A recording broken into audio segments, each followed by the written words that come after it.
In this video, we are going to see how we can install the Facebook application for Windows 11 directly from the Microsoft Store.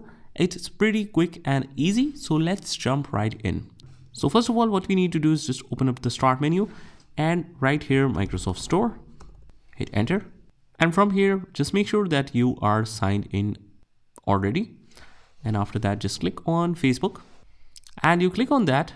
And basically I have this installed, otherwise you will get this get option. And basically we can simply install it from here. I'll just show you the option sample on Instagram. So if we open Instagram, just like you get for Facebook, you will get this get option.